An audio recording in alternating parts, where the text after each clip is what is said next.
Good afternoon and welcome to today's fire update. My name is Chris Barth. I'm a public information officer with BLM Montana-Dakotas. We're going to take a look at fire activity around the Northern Rockies and in Montana.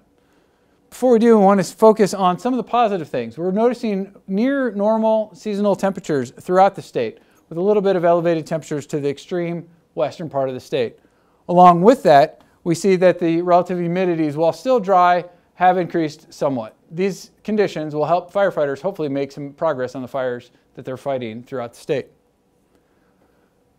Although we're having a brief respite from the fire weather conditions, we still are seeing unhealthy levels of smoke on the western part of the state. However, on the eastern portion of the state, east of the divide, we're seeing improved air quality conditions currently. Again, with those improved conditions and some of the hard work that the firefighters are doing out on the ground, we're seeing some success on a couple of the large fires. Noticing that we have increased containment on a few of the fires we've been reporting on over the last several days. Looking at the fire activity by the numbers, in the Northern Rockies we continue to be at a preparedness level 5, as well as being at a preparedness level 5 across the nation. We currently have 53 active large wildfires, just over 650,000 acres. There are over 5,000 firefighters assigned to fighting those fires. With the long fire season that we've had, an increasing number of firefighters out on multiple assignments starts to be concerned about firefighter fatigue.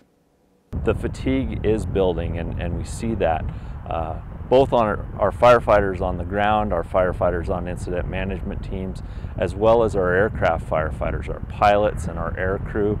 We want to make sure that we're giving them opportunities to catch up and not let that fatigue continue. And so where we're at right now is offering opportunities for people to take additional days off between those assignments, to take 3 days or 4 days and really get some good rest and some good recuperation, get themselves healthy again. You know, we look at some of our fires in Montana right now that have really poor air quality in the communities that they're in. And when you add both the fatigue of working day in and day out for long hours, as well as that poor air conditions, people really start to affect their health at that point. And so we want to make sure that they get an opportunity when they're back home to get healthy again, and then when they're ready, put them back out on the fire line. Taking a look at some of the specific fires that are happening in Montana. The Rice Ridge Fire is currently 108,000 acres with 2% containment. There's 750 personnel assigned to that. Evacuation orders and warnings are in place in Missoula and Powell counties.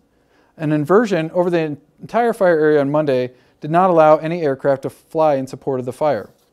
A community meeting is scheduled tonight in Ovando. On the Caribou Fire, that fire is just over 17,000 acres, 10% contained. Evacuation orders and pre-evacuation notices are in place. Fire lines continue to hold from yesterday evening. Fire growth is minimal and no new structures have been reported as being lost. Additional air resources are expected to arrive today. Looking at the Highway 200 complex, that fire is just over 13,000 acres, 0% contained. Evacuations and area closures are in place. Residents in the Plains, Thompson Falls, and Trout Creek area should note that conditions are dynamic and could change quickly over the next few days. A community meeting is scheduled tonight in Thompson Falls. The Lolo Peak Fire is just over 45,000 acres. That fire is 31% contained with just under 450 people assigned to it. Air operations for the fire will be limited until the inversion lifts. The Alice Creek Fire is located 16 miles northeast of Lincoln, Montana. That fire is just over 21,000 acres, 0% contained. Calm, favorable wind and cooler weather overnight allowed firefighters working the night shift to make progress constructing dozer lines and using fire to create a containment line west of Highway 200. For updated information on fires around the state and throughout the country, visit INCIWeb, inciweb.nwcg.gov. We still do have fire restrictions throughout the state. Those fire restrictions are evaluated weekly. And again, we currently are facing stage 1 and stage 2 restrictions across the state. Make sure you visit firerestrictions.us to find out what fire restrictions are in place in the areas that you plan to visit and recreate. Thank you, and we'll talk to you again soon.